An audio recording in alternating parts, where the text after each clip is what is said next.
சரி. ஒபினா சொல்லுங்க. நாங்க படிச்ச பாடங்கள் பிரயோசனமா இருந்ததா? நாங்க படிச்சது எந்த அளவுக்கு உங்களுக்கு நல்லமா, அதாவது எக்ஸாமுக்கு யூஸ்ஃபுல்லா இருந்ததா? ஓம் சார். நீங்க தந்த நோட்ஸையும் படிச்சேன் சார். கேள்விப்படியா இருந்ததால ஈஸியா இருந்துச்சு. Exam okay. மத்தவங்க என்ன மாதிரி எப்படி எக்ஸாம் முடிஞ்சதா? நான் ஆசியா டியூட் இன்னும் இல்ல சார். போட்டுவிட்டிருந்தேன். சரி. ஓகே. அப்போ உங்களுக்கு வந்து இந்த பாடங்கள் கொஞ்சம் பிரயோசனமா இருக்கும். இந்த டியூட் நான் குரூப்ல போட்டு விட்டிருந்தேன் பிள்ளைகள். எடுத்துக்கொண்டீங்களா? Yes sir. இல்ல சார். வரலையா? இல்லையே, நான் வளமையா சென்ட் பண்ணிருந்தேன். சரி, இன்னொருக்கா நான் எனது கிளாஸ் முடிஞ்சதோட நான் அதை சென்ட் பண்ணி விடுறேன். இப்ப நாங்க பார்க்க வேண்டியது பிள்ளைகள் ஆசியாவுல கடைசி பகுதி பார்க்க இருக்கு. அப்படிதானே?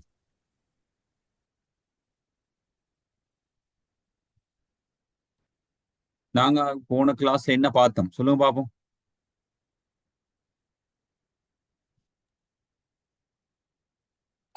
அந்த முக்கியத்துவம் வாய்ந்த இடங்கள் சார்.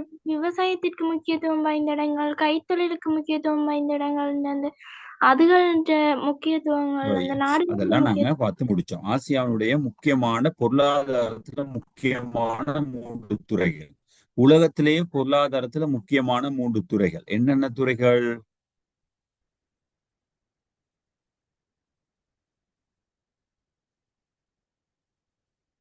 விவசாயம், கைத்தொழில், சேவை நடவடிக்கை. இது 3 தானே பிள்ளைகள் மிக முக்கியமான துறைகள். ஒரு நாட்டிலே எந்த ஒரு நாட்டும் உலகத்திலேயோ பொருளாதாரம் அப்படின்னு வரும்போது 3 துறை தான் அந்த பொருளாதாரத்துல காணப்படும். என்னென்ன துறை? விவசாயம், கைத்தொழில் சார். விவசாயம், கைத்தொழில், சேவை. எஸ், விவசாயம், கைத்தொழில், சேவை. விவசாயம் அப்படின்னு சொல்லக்குள்ள ஆசியாவுக்கு எந்த நாடுல விவசாயத்துல முன்னணி வைக்கக்கூடிய நாடு? பாகிஸ்தான். பாகிஸ்தான் எவ்வாறு விவசாயத்தை எப்படி எல்லாம் செய்து அப்படிங்கிறத பார்த்தோம். அதே மாதிரி கைத்தொழில் அப்படின்னு வரும்போது முன்னணி வைக்கக்கூடிய நாடு எது ஆசியாவுல? ஜப்பான். ஜப்பான். இந்த 2 நாட்டையும் நாங்க நல்லா பார்த்தோம். பாகிஸ்தான், ஜப்பான், துபாய்ங்கிற இன்னும் பார்க்கல நாங்க. பாகிஸ்தான்ல எவ்வாறு அந்த விவசாயத்துக்கு முக்கியத்துவம் கொடுக்குறாங்க, என்ன மாதிரி விவசாயத்துல முக்கியத்துவத்துல வளர்றாங்க, என்ன மாதிரியான பொருட்கள் உற்பத்தி செய்யறாங்க விவசாயத்துல, விவசாயம் அங்கு சிறப்பா இருக்கிறதுக்கான காரணம் என்ன, அங்க காணப்படக்கூடிய பருவங்களுக்கு எந்தெந்த பருவங்கள் எப்படி விவசாயம் செய்யறாங்க, இதெல்லாம் நாங்க போன கிளாஸ்கள்ல பார்த்தோம். அதிகமா உற்பத்தி செய்யக்கூடிய பொருட்கள் என்ன பார்த்தோம் தானே?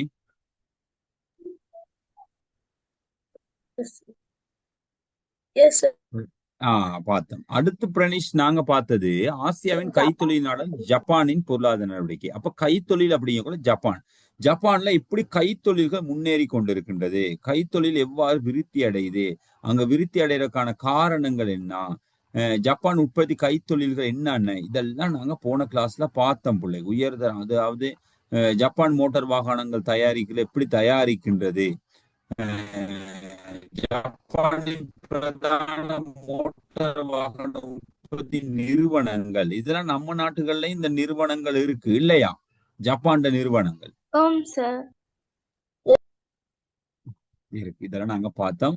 அதே மாதிரி மோட்டார் சைக்கிள் உற்பத்தி நிறுவனங்கள் முன்னணி வைக்கக்கூடிய ஜப்பான் நிறுவனங்கள் ஹோண்டா, யமஹா, சுசுகி, கவசாக்கி, இதெல்லாம் இலங்கையிலையும் ஜப்பான் மோட்டார் வாகனங்கள் இருக்கின்றது. இதையும் நாங்க போன கிளாஸ்ல இதெல்லாம் சிறப்பான உற்பத்தியா பார்த்தோம். ஜப்பான் இலத்திரனியல் மின்னியல் உற்பத்திகள் என்ன மாதிரி, சோனி எல்லாம் நாங்க பார்த்திருக்கோம். பார்க்கலையா? இந்த மாதிரி மிட்சு இதெல்லாம் நாங்க போன கிளாஸ்ல உற்பத்தி கைத்தொழில் அதுல பார்த்தோம். அதே மாதிரி ஜப்பான்ல பெட்ரோலியத்துல பிளாஸ்டிக், போலீசார், பொலிப்ரேயன் இந்த மாதிரியான இதங்க உற்பத்தி செய்யறாங்க. ஜப்பானின் கணனி மற்றும் கணனி உதிரி பாகங்கள்லாம் உற்பத்தி செய்யறாங்க. ஜப்பான்ல மரபணு, இதைத்தான் நாங்க கொஞ்சம் பார்க்க இருக்கு. அப்படியா?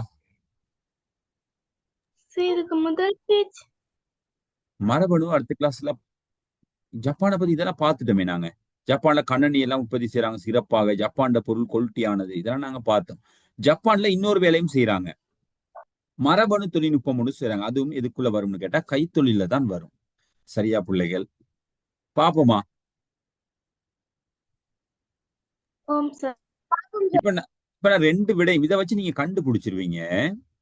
இலங்கையில பெரிய ஆப்பிள் இருக்கு. என்ன இருக்கு? பெரிய ஆப்பிள் இலங்கையில இருக்குது. இருக்குதா? ஓம் சார். இந்தியாவுல சின்ன ஆப்பிள் இருக்குது. சின்ன ஆப்பிள், இதுவும் ஆப்பிள் தான். இப்ப இந்த ஆப்பிள்ல வந்து சுவை இருக்காது. இந்த ஆப்பிள் என்ன இருக்கு? சுவை இல்ல. சுவை இல்ல. ஆனா இந்த ஆப்பிள்ல சுவை அதிகம். இந்த ஆப்பிள் என்ன இருக்கு?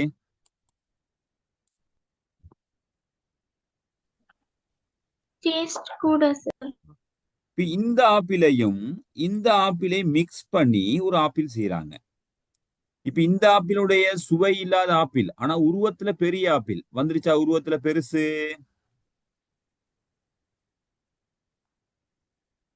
இந்த ஆப்பிள் வந்து சுவை அதிகம். இந்த ஆப்பிளுடைய சில பண்புகள் இங்க வந்திருக்குமா இல்லையா? இப்ப நாங்க பெருசாவும் இருக்குது, சுவை அதிகமா இருக்குது. இப்படிங்கிற ஒரு மூணாவது ஆப்பிள கண்டுபிடிச்சிட்டோம். இது எப்படி கண்டுபிடிச்சாங்க? எப்படி இத உற்பத்தி செய்தாங்க? இதுதான் மரபணு. டிஎன்ஏ எப்படி சொல்லுவாங்க? டிஎன்ஏ சார் பரம்பரை மரபணு. டிஎன்ஏ இல்ல அதாவது இதுல இருக்கக்கூடிய சில டிஎன்ஏ எடுக்கிறாங்க. டிஎன்ஏ சரியா? டிஎன்ஏ இதுல உள்ள டிஎன்ஏ எடுக்கிறாங்க. டிஎன்ஏ 2 டிஎன்ஏ ஒன்றாக சேர்த்து ஒரு விதை இனங்கள் கண்டுபிடிக்கிறான். அதுல இருந்து காய்க்கப்பட்டது தான் இது. விளங்குதா பிள்ளைகள் என்ன சொல்றேன்?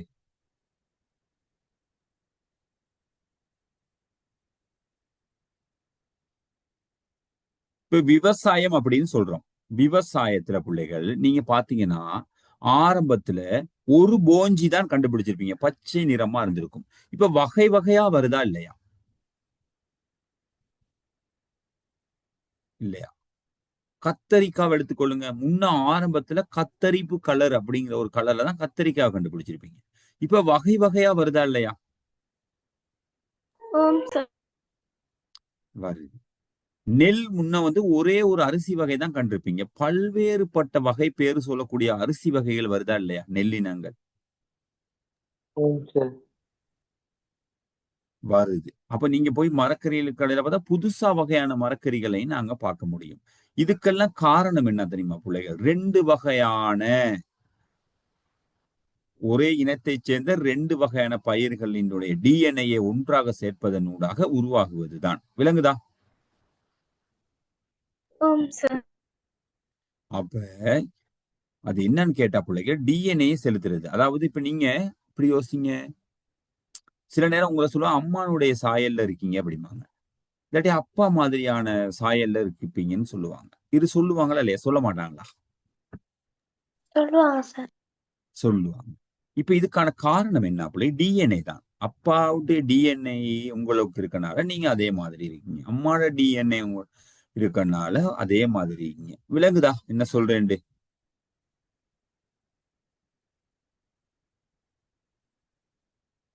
ஓ சார்.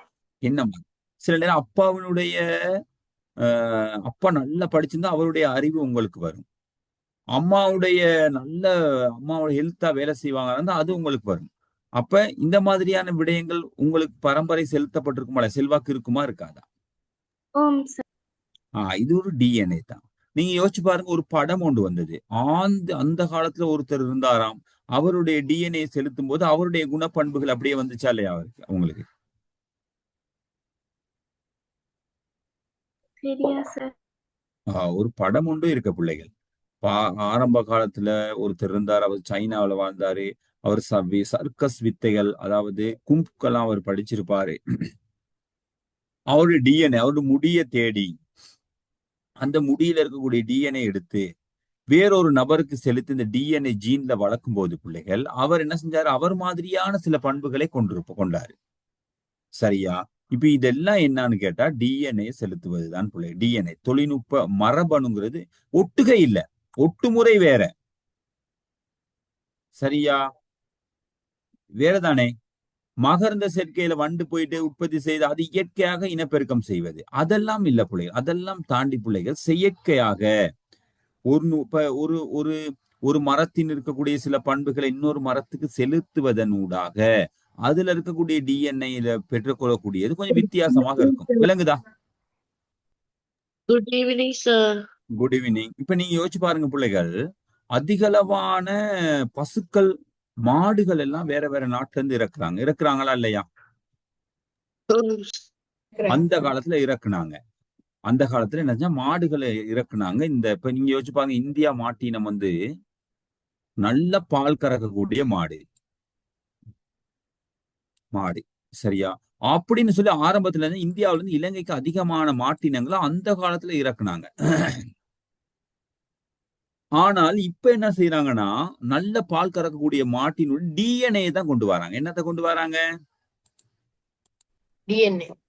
டிஎன்ஏ கொண்டு வந்து என்ன செய்யறாங்கன்னா, இங்க உள்ள மாட்டின் ஊடாக அந்த டிஎன்ஏ செலுத்தும் போது அங்க இருக்கக்கூடிய இந்த பால் கறக்கக்கூடிய இயல்பை இந்த மாடுகள் கொண்டுருமா இல்லையா? செய்ய முடியுமா இல்லையா? எடுத்துக்கொண்டு வந்து இதற்குள்ள செலுத்துவாங்க. அதுதான் டிஎன்ஏ அப்படின்னு சொல்லக்கூடிய உண்டு. அப்ப அந்த டிஎன்ஏங்கிறதுமா விவசாயத்துல மாறி போச்சு. இப்ப நீங்க யோசிச்சு பாருங்க, கத்தரிக்காய் அப்படிங்கிறது சின்ன கத்தரிக்காய் இலங்கையில இருக்கு, பெரிய கத்தரிக்காய் இந்தியாவில இருக்கு. இப்ப இந்தியாவில இருக்க டிஎன்ஏ செலுத்தினூடாக பெரிய கத்தரிக்காய்களை இலங்கையில பெற்றுக்கொள்ள முடியுமா இல்லையா? அந்த மாதிரி தான் பிள்ளைகள் இப்ப டிஎன்ஏ வந்து எவ்வாறு எடுத்துக்கொண்டு வாரது இந்த நாட்டுக்கு, எவ்வாறு அதை செலுத்துறது அந்த பொருட்களுக்குள்ள? அதனுடைய சில பண்புகளை இன்ஜெக்ஷன் மூலம் தான் செலுத்துவாங்க. விளங்குதா? எடுத்து ஓகேவா? அதன் ஊடாக செலுத்துவதன் ஊடாக அதனுடைய இயல்பை என்ன செய்யலாம், பெற்றுக்கொள்ளலாம். விதைக்கும் டிஎன்ஏ செலுத்தப்படும். அதனுடைய தன்மைக்கு காய்களுக்கும் டிஎன்ஏ செலுத்தப்படக்கூடிய இது வந்து இயற்கையா நடக்கிறதா? வண்டு போயிட்டு உட்கார்ந்து டிஎன்ஏ கலக்குற அந்த மாதிரி வேலையா? இது தொழில்நுட்ப ரீதியாக செயற்கை முறையா செய்யக்கூடியது. அப்ப இது ஒரு விலங்கு வளர்ப்புல இப்ப டிஎன்ஏ செலுத்தப்படக்கூடியதாக இருக்குது. மருத்துவ உற்பத்தி, ரசாயன கைத்தொழில், உணவு பதனிடல், இது எல்லாமே இப்ப எங்க நடக்குது? ஜப்பான்ல நடக்கக்கூடிய மரபணு தொழில்நுட்பம். எல்லாத்துலயும் மரபணு இருக்குது சரியா? உலகில் அணு மின்சக்தியை அதிக அளவில் பயன்படுத்துகின்ற நாடுகள் ஜப்பான் முதல்நிலை வைக்கிறது. அப்ப இது மரபணுவை பத்தி உங்களுக்கு கொஞ்சம் தெரியும். மரபணுல முன்னிலை வைக்கக்கூடிய உற்பத்தி செய்யக்கூடிய நாடு எது?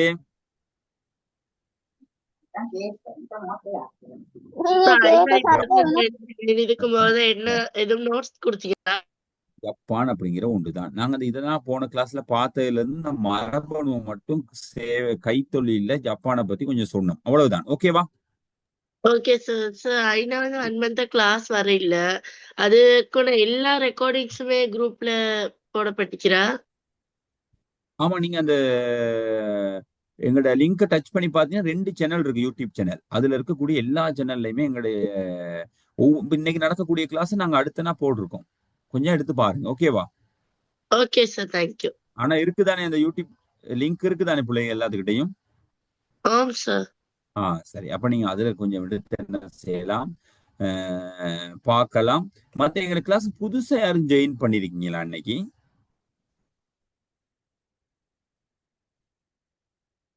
இல்லைன்னா யாரும் புதுசு இல்லைன்னா வளமையா வாரவங்க தான். சரி, ஆசியாவின் சேவை நிலையமாக இருக்காங்களா? இல்லையே, பேசவே இல்லையே.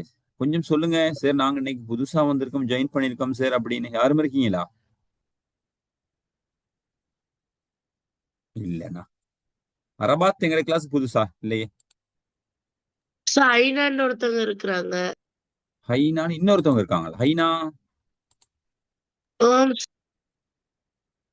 இது 2 ஐநாவா? ஏற்கனவே வளமையா வர ஐனா மத்த ஒரு ஐநாவா?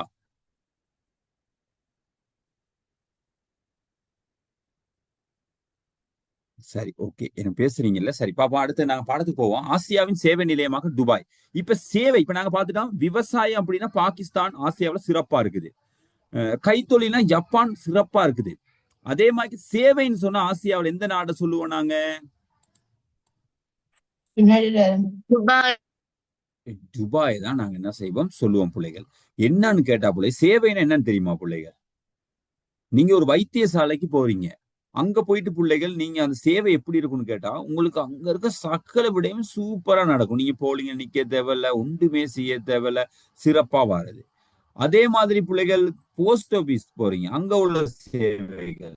பாடசாலைக்கு போனா அங்க சிறப்பா இருக்கும் சேவைகள்.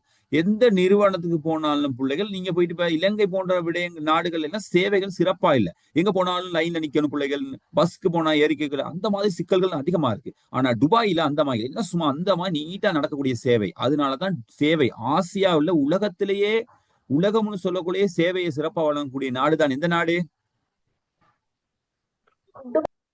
துபாய். துபாய். சரியா? அப்ப அது எப்படியாப்பட்ட சேவைகளை எல்லாம் பொருளாதார ரீதியாக அது வழங்குது அப்படின்னா பிள்ளைகள், இப்ப நீங்க யோசிச்சு பாருங்க. நாங்க ஒரு ஐடென்டி செய்யணும். செய்யும் நாங்க எங்க போகணும்? ஃபர்ஸ்டா கிராம சேவரை சந்திக்கணும், அந்த டாக்குமெண்ட் செய்யணும், திரும்ப போகணும், கொழும்பு போகணும். இப்படி எல்லாம் பல்வேறுபட்ட சிக்கல்கள் இருக்குதானே, இல்லையா? ஆஹ் ஆனா துபாயில அப்படி இல்லை பிள்ளைகள். நாங்க அதை நினைச்சாலே ஏதாச்சும் ஒண்ணு போனாலும் அந்த சேவைகளை சிறப்பா வழங்கி நம்ம கையிலேயே வீட்டுக்கே கொண்டு வந்து கொடுக்கக்கூடிய அளவுக்கு அங்க சேவை நிலையங்கள் சூப்பரா இருக்குது. சரியா?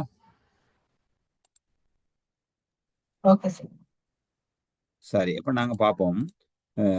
ஐக்கிய அரபு எமிரோட் 7 மாநிலங்களை கொண்ட ஒரு நாடாகும் ஐக்கிய அரபு எமிரோட். 7 மாநிலங்களுக்கும் ஒரு மாநிலமே துபாய். அப்ப துபாய்ங்கிறது வந்து ஒரு மாநிலம் தான். துபாய்ங்கிறது என்னது? ஒரு மாநிலமாகத்தான் சொல்லப்படுது. ஆனா அங்க மாநில ஆட்சினால அது தனி ஆட்சியாக காணப்படுது. சிறிய எமிரோட் மாநிலம். துபாயின் பரப்பளவு எவ்வளவு? சின்ன ஒரு நாடு. சரியா? 3885 சதுர கிலோமீட்டர் ஆகும். சனத்தொகை 2.5 மில்லியன் தான். அவ்வளவு சனத்தொகையும் இல்லை. சனத்தொகை அடர்த்தி ஒரு சதுர கிலோமீட்டருக்கு, ஒரு சின்ன சதுர கிலோமீட்டர்னா ஒரு சுத்தி இருக்கக்கூடிய அளவுல 644 பேர் தான் இருக்காங்க. அதிக அளவு சனத்தொகை கொண்ட நாடே துபாய். ஒரு அளவுக்கு சனத்தொகை கொண்ட ஒரு நாடு. சின்ன பரப்பு தானே, அதுக்கேத்த மாதிரி. துபாய் பூகோள நகரமாக கருதப்படுவதுடன் சர்வதேச மற்றும் மத்திய கிழக்கின் வியாபார மற்றும் வர்த்தக மையம் அங்க அதிகமா இருக்கு. சர்வதேச வர்த்தக மையம்லாம் எங்க இருக்குது பிள்ளைகள்? அதிகமா துபாயில தான் இருக்கு. சர்வதேச வர்த்தக மையம்னா என்னன்னு தெரியுமா எங்கட பிள்ளைகளுக்கு? இப்ப நாங்க சர்வதேச ரீதியாக சில பொருட்களை வியாபாரம் செய்யறதானே இலங்கை. எங்க செய்யறோமா இல்ல? என்னென்ன சர்வதேச ரீதியாக வியாபாரம் செய்யறோம் நாங்க?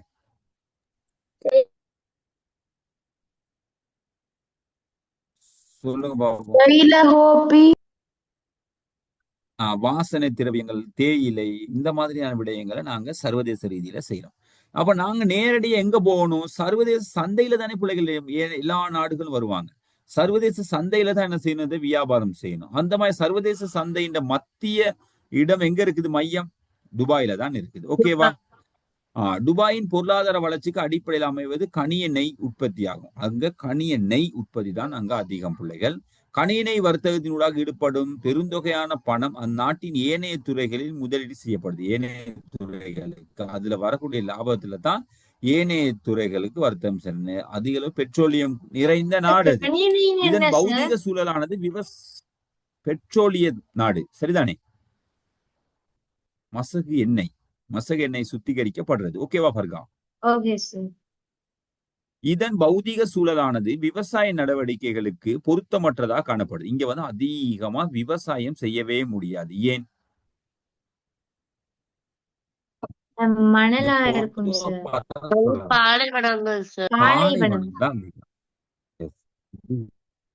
பாலைவனங்கள் இருக்கனால அங்க விவசாயம் செய்ய முடியாது.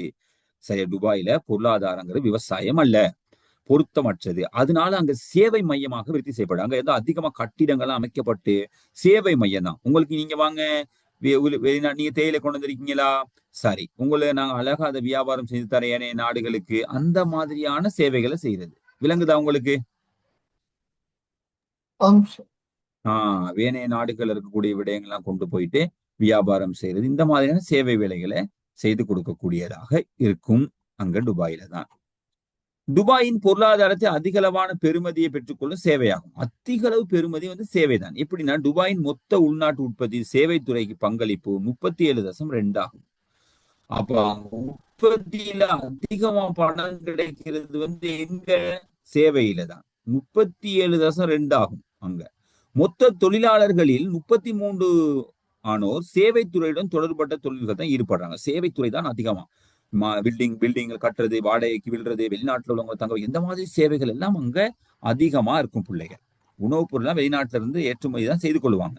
துபாய் ஏனைய பொருளாதாரத்தில் விருத்தி அடையாது சேவைத்துறையில் வளர்ச்சி அடைந்த காரணத்தை கேட்கிறாங்க. ஏனைய துறைகள்ல விருத்தி அடையாமல் எப்படி சேவைத்துறையில மட்டும் அது விருத்தி செய்யப்படுது அப்படின்னா, இந்த நாட்டின் பௌதிக சூழல் விவசாய நடவடிக்கை பொருத்தமற்றதாக காணப்படுவதுடன் முதல் பொருத்தமே இல்லை. எதுக்கு?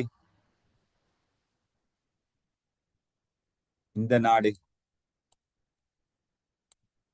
துபாய். விவசாயத்துக்கு பொருத்தமே இல்லை. சரியா? அப்படியாக இருந்தால் கனியினை உற்பத்திக்கு வாய்ப்பான பகுதியாக இருப்பதனால், அப்ப பெட்ரோலியத்துக்கு வாய்ப்பாக இருப்பதனால், அதன் மூலம் கிடைக்கும் மூலதனத்தினை சேவைத்துறைக்குள் அப்ப முதலீடு சும்மா சேவைத்துறை சும்மா செய்ய முடியுமா? அதுக்கு முதலீடு செய்யணுமா இல்லையா? ஆஹ் பிள்ளைங்க நாங்க சில நேரம் மத்திய கிழக்கு நாடுகளுக்கு போறதா இருந்தா நாங்க துபாய் போய் தான் போகணும். கேள்விப்பட்டிருக்கீங்களா? சில நாடுகளுக்கு ஓம் சார் யூரோப் கண்ட்ரிக்கு மிச்சம் போகல அங்கதான் சார் போவோம் இப்போ next. அப்ப ஏன் அப்ப பாரு அவங்களுடைய சேவைத்துறை சிறப்பா இருக்கு. ஏனைய நாடுகளுக்கு போறதுக்கு சேவைகள் எல்லாம் அழகா வளர்த்து வச்சிருக்காங்க. ஸ்பெஷலிட்டிஸ் அங்க இருக்குது.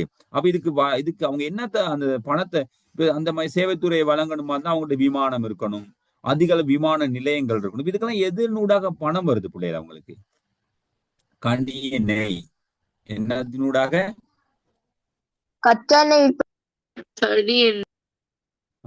கனி. எஸ், அதை வைத்துக் கொண்டுதான் அவங்க என்ன விவசாயம் செய்ய முடியாது. கனியெண்ணெய் இருக்கு. இந்த கனியெண்ணெயிலிருந்து வரக்கூடிய இந்த லாபத்தின அவங்க எந்த துறைக்கு போடுறாங்க? எந்த துறைக்கு? எமக்கு ஈரான் நாட்டுல இருந்து தானே கனியெண்ணெய் வருது. நமக்கு நேரடியா ஈரான் நாட்டுல இருந்து வருதா? இல்ல சார், துபாயில இருந்து அங்க போயிட்டு அங்க இருந்து வருது. கொஞ்சம் கேட்டுக்கொள்ளுங்க பிள்ளைகள். இலங்கைக்குன்னு உரித்தான பெரிய கொள்கலன் கொண்ட கப்பல் இருக்குதா? பாரியளவு கொள்கலன்களை கொண்டு இல்ல. அப்படியா? இல்ல. அப்படியா இருந்தா பிள்ளைகள் அப்ப நேரடியா பேசுறது விட்டு விட்டு நம்ம ஈரானுக்கு போயிட்டு என்ன செய்யலாம்? பேசுறது கேட்க நமக்கு கொள்கலன் ஏத்துறதுக்கு பெரிய அளவுக்கான ஒரு பெரிய கப்பல் இருந்தா. இப்ப கேக்குதா? இப்ப கேட்கவே இல்லையா? யாரவே கேக்குது சார். இப்ப கேக்குதா? சரி. இப்ப நம்மட பிள்ளைகள் பெரிய கொள்கலன்களை ஏத்தக்கூடிய கப்பல் இருந்தா பிள்ளைகள் நாங்க நேரடியா போய் அந்தந்த நாட்டோட ஒப்பந்தம் செய்து பொருட்களை கொண்டு வர முடியுமா? முடியாதா? முடியும். ஆனா நம்மகிட்ட கப்பல் இல்ல. கிட்டத்துல கூட ஈரான் என்ன செய்யப்பட்டுச்சுன்னா இலங்கைக்கு தாராளமா பெட்ரோலியம் தாரணிச்சு, தெரியுமா? தெரியும். ஏன் அப்ப அதை பெற்றுக்கொள்ள முடியல?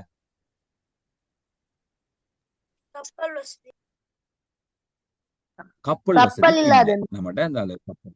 அப்ப என்ன செய்யணும்? கப்பலே கொண்டு கொடுக்கக்கூடிய நாடோடு தான் இலங்கை ஒப்பந்தம் செய்யும்.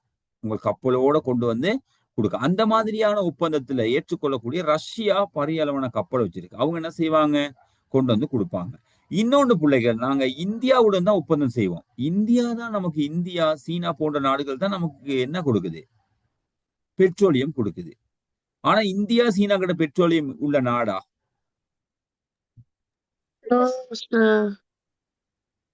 இல்ல. ஆனா அவங்ககிட்ட என்ன இருக்குது? கப்பல் இருக்குது. அவங்கதான் என்ன செய்வாங்கன்னு கேட்டா நமக்கு கொடுப்பாங்க. நேரடியா நாங்க ரஷ்யாவோ ஈரான்லயோ போய் நாங்க பெட்ரோலியம் பெற்றுக்கொள்றது இல்லை. சரிதானே பிள்ளைகள்? ஓகே. அப்ப நாங்க விவசாயம் செய்ய முடியாது. கனியெண்ணெய் இருக்குது. இதுல வரக்கூடிய வருமானத்தை எதுக்கு போடுறாங்க? சேவைத்துறைக்கு போடுறாங்க. இதனாலதான் சேவைத்துறை சிறப்பாக இங்க காணப்படுது. சரிதானே? பாருங்க 90ல எப்படி இருந்திருக்குது. 90 இங்க பாருங்க. அதுக்கு பிறகு பாலைவனமா இருந்திருக்குது. 2015 எப்படி இடமாக மாத்திருக்காங்கன்னு பாருங்க. இதெல்லாம் சேவைக்குரிய மையம். எந்த நாடுகள் போனாலும் அந்த நாட்டுக்குரிய பொருட்களை எதையோ பேசி கொடுக்கறது, வாங்கி கொடுக்கறது, என்னென்ன தேவையோ இந்த விடயம் எல்லாம் செய்து கொடுக்கறது யாரு? துபாய். யோசிங்க. நீங்க அந்த துபாய்க்கு போயிட்டு பிள்ளைகள், அந்த துபாயில இருந்து எந்த நாட்டுக்கு போறதுக்கான வசதி வாய்ப்புகள் இருக்கு, விமானங்கள் எல்லாம் இருக்கு. அப்ப அது எல்லாமே செய்து கொடுக்கறது துபாய் தான். ஓகேவா? இதெல்லாம் என்ன பேர்? இதெல்லாம் சேவை. துபாயில் சேவை காணப்படும் பல்வேறு துறை. என்னென்ன துறையில சேவைகள் காணப்படுதுன்னா, உலகில் கிழக்கையும் மேற்கை இணைக்கும் நவீன குறுக்கு பாதையின் விமான சேவை மையமாக விளங்குகின்றமை உலகில் மிக முக்கிய இடைநிலை தரிப்பு நிலையமாக விளங்குது. இங்க பாருங்க, உலகுல கிழக்கையும் மேற்கையும் அப்படின்னு சொன்னா பிள்ளைகள் இதானே உலகம். இந்த பொக்ஸ உலகம் நினைச்சு கொள்ளுங்க.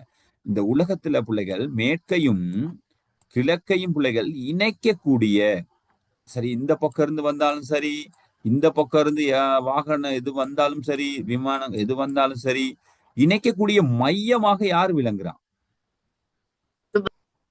துபாய் விளங்குது. அதனால இடைநிலை தரிப்பு நிலையம் காணப்படுது. இப்ப நாங்க எங்கேயாச்சும் ரொம்ப தூரம் போனோம்னா பிள்ளைகள் வாகனத்துல போய்க்கொண்டே இருப்போமா?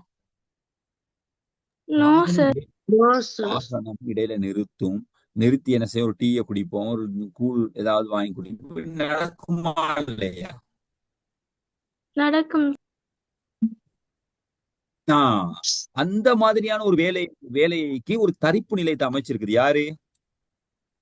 துபாய். சரியா? இப்ப தரிப்பு நிலை அமைக்கிறனால பிள்ளைகள் அந்த நாட்டுக்கு வருமானம் கிடைக்குமா கிடைக்காதா? கிடைக்கும் என்ன மாதிரியான வருமானம் கிடைக்கும் சார்? அந்த பயணிகள் வந்து இறங்கி பொருட்கள்லாம் வாங்குவதன் மூலமா அவங்களுக்கு பணம் கிடைக்கும். மத்தது பிள்ளைகள் டேக்ஸ் கட்டணுமா இல்லையா? அங்க தரித்து நிக்கிறதுக்கு, அந்த இடத்துல தரித்து நிக்கிறதுக்கு டேக்ஸ் கட்டணுமா இல்லையா? கட்டணும். ஒரு நாள் தங்கி இருந்தா பிள்ளைகள் அவங்களுக்கு ரூம் வசதி அந்த மாதிரியான வசதிகள் எல்லாமே செய்து கொடுக்கணுமா இல்லையா அந்த நாடு? கொடுக்கணும். அதே மாதிரி பிள்ளைகள் அந்த விமானத்துல போயிட்டு இன்னொரு விமானத்துக்கு போறதா இருந்தா அதுக்கு வேற டிக்கெட் அதெல்லாம் செய்யணுமா இல்லையா? செய்யணும் சார். அப்ப இவ்வாறான ஒரு மிகப்பெரிய ஒரு சேவை என்ன செய்து வழங்குது. ஓகேவா? இப்ப துபாயில காணப்படக்கூடிய பல்வேறு சேவை துறையில ஒன்று இடைநிலை தரிப்பு நிலையம் இருக்கு. விமானத்துல இடைநிலை தரிப்பு எங்க போனாலும் அங்க நிறுத்தலாம். சரிதானே? ஓகேவா பிரனிஷ்?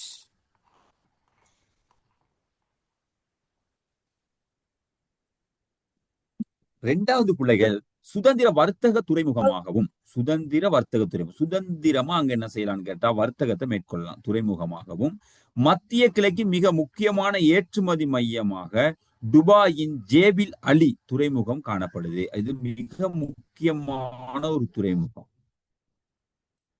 எந்த கப்பல்கள் வந்தாலும் தங்கலாம், எந்த கப்பல் வந்தாலும் தரிப்பிடம் செய்யலாம், எவ்வளவு வேணாலும் பொருட்களை இறக்கி வைக்கலாம், பாதுகாக்கலாம், கொண்டு போகலாம். அப்படியாப்பட்ட ஒரு துறைமுகம் துபாயில காணப்படுது. அந்த துபாயின் துறைமுக பேர் என்ன? ஜேபில் அலி.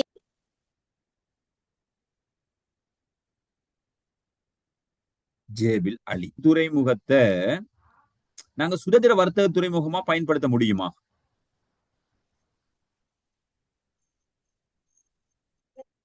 திருக்கோணமலை துறைமுகத்தை நாங்க சுதந்திர வர்த்தக துறைமுகமாக பயன்படுத்த முடியுமா? முடியாது. எந்த கடல்கள் கப்பல் வந்தாலும் பிள்ளைகள் இலங்கையில கடற்படையால் கைது செய்வாங்க. சரியா? வரி கட்டாம அங்க நிறுத்த முடியாது. ஆனா துபாயில எந்த கப்பல் சுதந்திரமாக என்ன செய்யலாம்ங்கிறதா வர்த்தக துறைமுகத்தை மேற்கொள்ளலாம், போகலாம், வரலாம். ஓகேவா? அதனால அங்க சேவை சிறப்பா இருக்குது. கிளியரா? ரெண்டாவது இது ரெண்டாவது.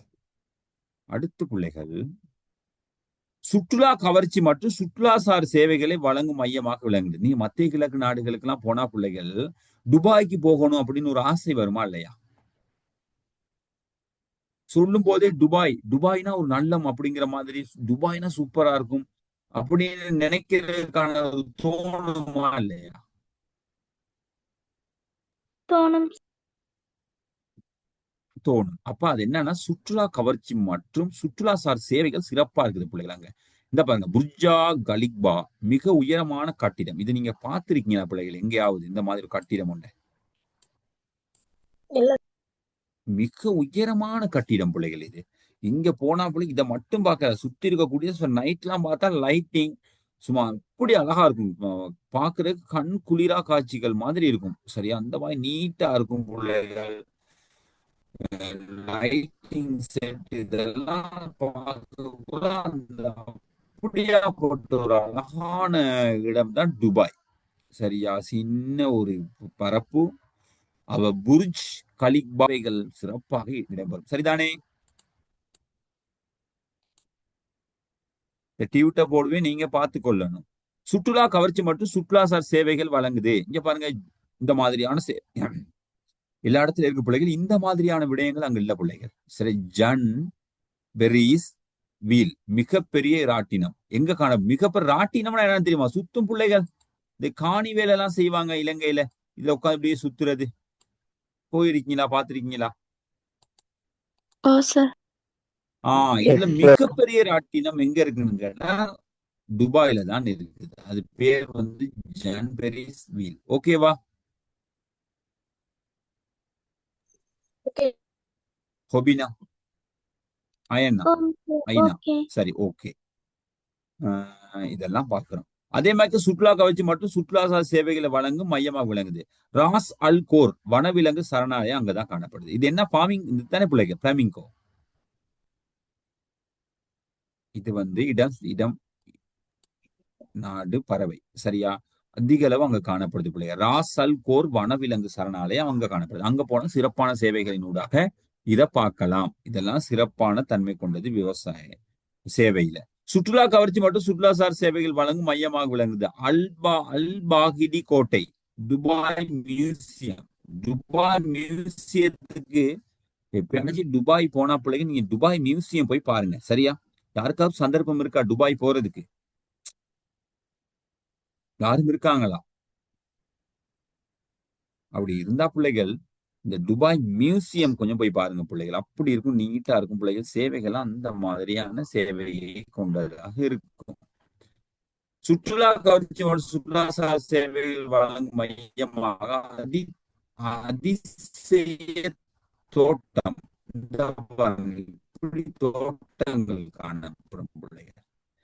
72,000 சதுர கிலோமீட்டர் பரப்பளவை கொண்டது. இந்த மாதிரி எல்லாம் இலங்கையில இருக்குதா? இப்ப கொஞ்சம் கொஞ்சம் செய்துட்டு வராங்க. பேராதனிய கார்டன் பிள்ளைகள் பேசுங்க. போனதுண்டா? சார் நுவரல் இல்ல.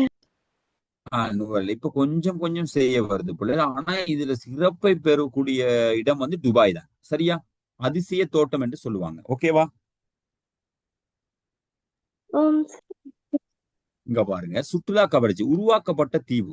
இலங்கையில ஒரு இடம் உருவாக்கப்பட்டிருக்கு. எந்த இடம்?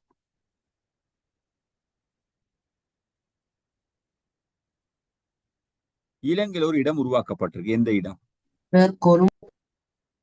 Colombo sport city. அப்படித்தானே மோஷிகன்? ஸ்போர்ட் சிட்டி பிள்ளைகள். அது என்ன செய்யப்பட்ட இலங்கையில இருந்து ஒரு இடம் இருக்குதானே, இப்படி இலங்கையில இப்படி வரக்கூடிய இப்படி இப்படி இப்படி இப்படி வரக்கூடிய ஒரு இடம் இருக்கு. இதுல நிலம் உருவாக்கி, இந்த பக்கம் கடல் தானே, கடல்ல ஒரு நிலம் உருவாக்கி இருக்காங்க. சரி, இதுக்கு பேர் போர்ட் சிட்டி. சரி, அதே மாதிரி பிள்ளைகள் இது சைனா நிறுவனத்தின் உதவியுடன் செய்யப்பட்டிருக்கு. உருவாக்கப்பட்ட தீவு. இங்க பாருங்க, கடல்லையே இப்படி போயிட்டு பிள்ளைகள் உருவாக்கப்பட்ட தீவு. இது பனை மரத்தின் வடிவத்தை ஒத்தது. இந்த மாதிரியான சிறப்புக்கெல்லாம் எங்க போய் பார்க்கலாம்? நாங்க துபாயில போய் பார்க்கலாம் அப்படிங்கிற உண்டு. சரியா? சர்வதேச தொடர்பாடல் சேவை வழங்கும் மையம் காணப்படுது. CNN அல்ஜசீரான்னு ஒரு ஊடகம் ஒன்று தெரியுமா பிள்ளை? அல்ஜசீரான்னு கேள்விப்பட்டிருக்கீங்களா? எப்படி ஐடின்னு சொல்லுங்க, அகமட் சொல்லுங்க பாப்போம். அப்படின்னா நியூஸ் சொல்றது, ஸ்போர்ட்ஸ் நியூஸ் எல்லாம் சொல்லுவாங்க. ஓகே. உலக மிக முக்கியமான உலக பெரும் தலைவர்களை வந்து பேட்டி எடுப்பாங்க இங்கதான், அல் ஜசீரா. விளங்குதா? அது மாதிரி உலகத்துல மிக முக்கியமான விடயங்கள், ரகசியங்கள் அம்பலப்படுத்துறது அல் ஜசீரா தான். சரியா? உலகத்தில் நடக்கக்கூடிய மூல முடுக்கில் நடக்கக்கூடிய தப்பு தவறு எல்லாத்தையும் சுட்டி காட்டி வெளியிடுறது அல் ஜசீரா தான். அப்ப சர்வதேச தொடர்பாடல் சேவை வழங்கும் மையம் காணப்படுது. என்ன அதன் பேர்? அல் ஜசீராங்கிற ஒரு மீடியா. ஓகேவா? Okay sir. இது மிக முக்கியம். நீங்க அடிச்சு பாருங்க, அல் ஜசீரா மிக முக்கியமான தலைவர்களுடைய அவங்களுடைய ஊழல்கள், அவங்களுடைய ராஜதந்திரங்கள் எல்லாத்தையும் வெளியிடும் இந்த அல் ஜசீரா அப்படிங்கிற ஒன்று. அடுத்து, சர்வதேச மட்டத்தில் கிரிக்கெட், டென்னிஸ் ஆகிய விளையாட்டுகளுக்கு இரவு பகல் என மைதான வசதிகள் வழங்கும் நிலையம் காணப்படுது பிள்ளைகள். பெரிய மிக முக்கியமான, நீங்க யோசிச்சு பாருங்க, துபாயில பெரிய பெரிய மேட்செல்லாம் நடக்கும். கிரிக்கெட் மேட்ச்லாம் பார்த்திருக்கீங்களா? இரவு பகல் எல்லாம் நடத்தலாம் பிள்ளைகள். மழை வெயிலுக்கெல்லாம் தாக்கு பிடிக்கும். மழை வந்தாலும் மூடுறது, கவர் பண்றதுக்கு அந்த அளவுக்கான மைதானங்கள் எல்லாம் இருக்குது பிள்ளைகள். சர்வதேச மட்டத்தில் கிரிக்கெட், டென்னிஸ் ஆகிய விளையாட்டுகளுக்கு இரவு பகல் என மைதான வசதிகள் இங்கே காணப்படுது. ஓகேவா? உலகில் ஓகே சார். மிகப்பெரிய வர்த்தக மையம் ஸ்தாபிக்கப்பட்டது. Dubai mall. துபாய் மால்னு சொல்லுவாங்க, கேள்விப்பட்ட சில சினிமா படங்கள்ல துபாய் மால்னு காட்டுவாங்க. அங்க அங்க அங்க இது வந்து பிள்ளைகள் மிகப்பெரிய வர்த்தக மையம். உலகத்துல காணப்படக்கூடிய எந்த பொருளையுமே இந்த இந்த இடத்துல பெற்றுக்கொள்ளலாம். முடியுமா முடியாதா? உலகத்துல எந்தெந்த நாட்டுல ஸ்பெஷலான விடயங்கள் இருக்கோ அது எல்லாமே எங்க பெற்றுக்கொள்ளலாம்? இந்த துபாய் மால்ல பெற்றுக்கொள்ளலாம். சரியா பிள்ளைகள்? Okay sir. பெற்றுக்கொள்ளக்கூடிய அளவுக்கு சேவைகள் சிறப்பா இருக்குது. பாருங்க எவ்வளவு விஷயங்கள் இருக்குன்னு துபாயை கொஞ்சம் தெரிஞ்சு கொள்ளலாம் நீங்க. சரியா? இதோட நாங்க என்ன செய்யறோம்னு கேட்டா, ஆசியாங்கிற ஒரு பாடத்தை முடிச்சிருக்கிறோம். எந்த பாடத்தை முடிச்சிருக்கிறோம்? ஆசியா. ஆசியாங்கிறது ஃபுல் கிளியரா நாங்க என்ன செஞ்சிருக்கோம் கேட்டா முடிச்சிட்டோம் பிள்ளைகள். ஆசியாவை நாங்க முடிச்சிட்டோம் பிள்ளைகள். நீங்க என்ன செய்யணும் கேட்டா, இந்த டியூட்டை நாங்க நல்லா பார்த்துட்டோம், படிச்சும் போட்டோம், ஃபுல்லா படிச்சிட்டோம். ஆசியா பத்தி படிச்சிருக்கோம், அமைவிடத்தை பார்த்தோம், எல்லாமே பார்த்துட்டோம். இந்த டியூட்டை இப்ப நான் என்ன செய்யறேன்னு கேட்டா, உங்களுக்கு இப்ப நான் போட்டு விடுறேன், குரூப்லயே வச்சு நான் போட்டு விடுறேன். நீங்க என்ன செய்யணும்னு கேட்டா ஒரே ஒரு விஷயம் தான் செய்யணும். பாருங்க, எக்ஸாமுக்கு தேவையாக இருந்தால் நீங்க என்ன செய்யுங்க கேட்டா படிச்சு கொள்ளுங்க. சரியா? உங்களுக்கு தேவைப்படும்.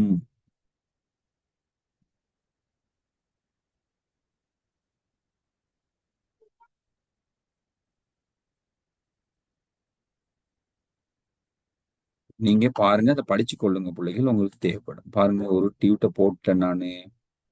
வந்துட்டதா வரலையா? சார் நீங்க கிரேட் 8 போட்டு கிரேட் 8க்கு போட்டிருக்கீங்க sir. Okay okay okay okay okay okay.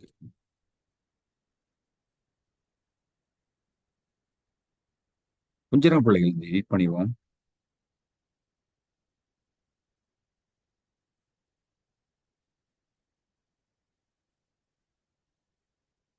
Nine தானேனா நீங்க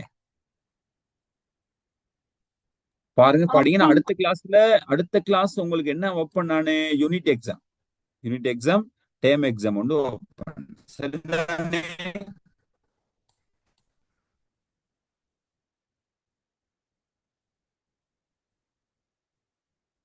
நல்லா படிச்சுட்டு வரணும்.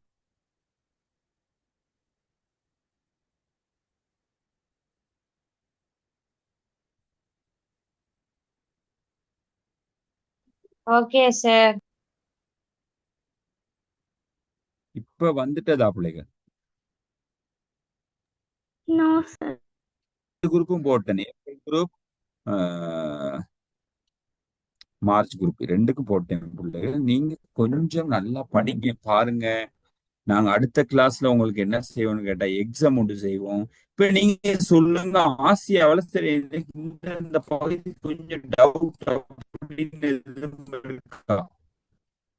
நான் ஃபுல்லா பார்த்தேன், டியூட்ட வாசிச்சாதான் தெரியுமா? இங்க பாருங்க, இது என்ன பிள்ளைகள், ஆசியாவுடைய என்ன அமைவிடம்? சார்பு அமைவிடம்.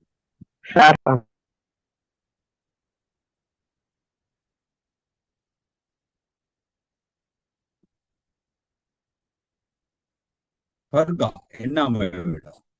பர்காட பேச்சே இல்லை, இப்ப பேசுறதே இல்லை. என்ன அமைவிடம்? சார்பு அமைவிடம்.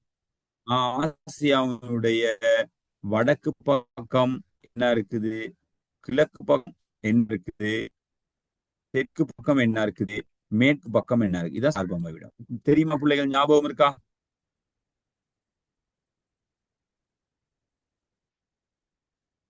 வடக்கு சமுத்திரம், கிழக்கு ஐரோப்பா கண்டம். சரியா? ஐரோப்பா கண்டம். ஞாபகம் இருக்குதா பிள்ளைகள்? மறந்துட்டீங்களா? ஓம் சார், ஞாபகம் ஞாபகம் இருக்கு சார். பர்கா இந்த பாருங்க, அமிர்தா பாத்துக்கொள்ளுங்க. அமிர்தா ஞாபகம் இருக்கா? மறந்துட்டீங்களாமா? சரி, ஓகே. இதே மாதிரி இந்த பாருங்க, அகலக்கோட்டின் படையிலையும் கிழக்கு நெடுங்கோடு 25 படுறா.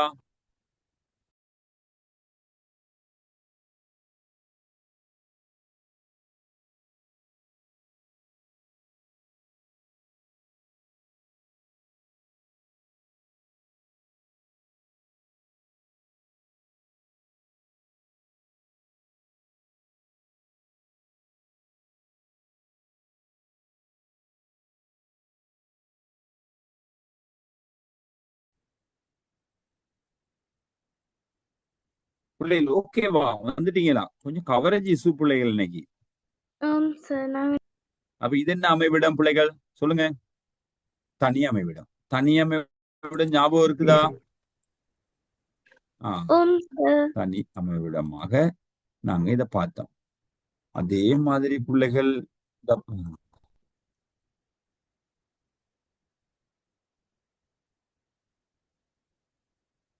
சரி, எல்லைகள்லாம் பார்த்தோம் பாருங்க. ஆசியாவை பிரிக்கக்கூடிய எல்லை அழகா போன ஒரு கிளாஸ்ல பார்த்தோம். இந்த இடத்துல யூரல் மலை பிரிக்குது, யூரல் நதி பிரிக்குது. அப்படியே வந்தா கொசஸ் மலைத்தொடர், கருங்கடல், சுயஸ் கால்வாய். இந்த பாருங்க, இந்த சுயஸ் கால்வாய் ரொம்ப கேள்விப்பட்டிருப்பீங்க, நான் பிறகு சொல்லித்தரேன். அதே மாதிரி செங்கடல், இந்த பகுதி எல்லாமே உங்களுக்கு ஞாபகம் இருக்கா? மறந்துட்டீங்களா? கஸ்பியன் கடல், யூரல் நதி, யூரல் மலை, ஆசியாவையும் ஆப்பிரிக்கா பிரிக்கக்கூடிய இடம் நாங்க பார்த்தோம் தானே? ஞாபகம் வச்சுக்கொள்ளுங்க. டியூட்டை உங்களுக்கு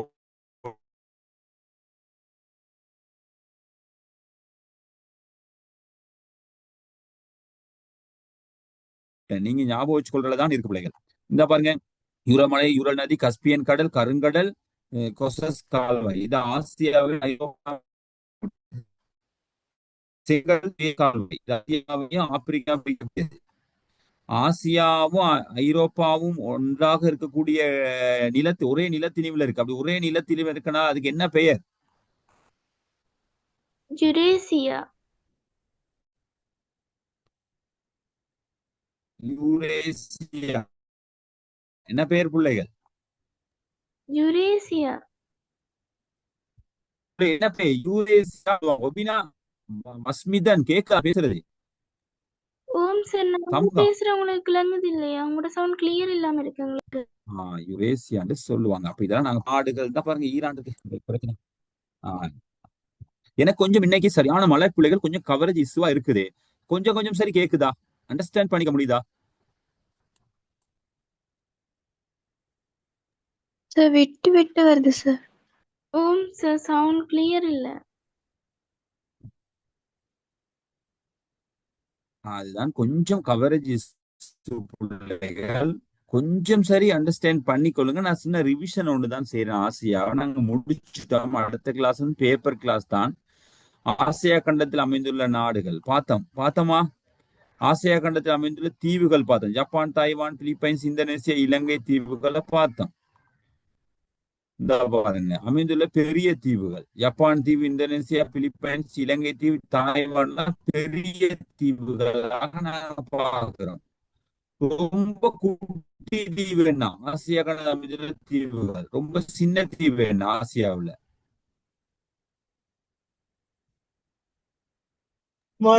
இது ஆசியா கடத்தில் காணப்பட குட்டி தீவுகள். அந்தமான் தீவு, மாலைத்தீவு, நிக்கோபார் தீவு. ரொம்ப சின்ன தீவு எது ஓபினா ஆசியா கண்டத்துல? மாலைதீவுகள்.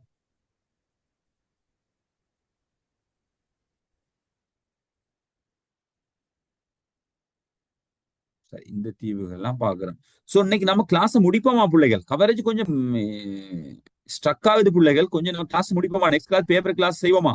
நீங்க படிச்சுட்டு வந்துடுவீங்களா டியூட் எல்லாத்தையும்? ஓகே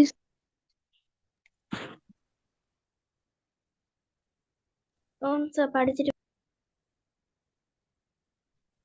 சரி, அப்ப நீங்க டியூட் எல்லாம் பார்த்து நல்லா படிச்சுவாங்க. ஓகேமா? Okay, thank you sir. Thank you, sir. Good night. Thank you sir. Good night. Thank you, sir. Bye.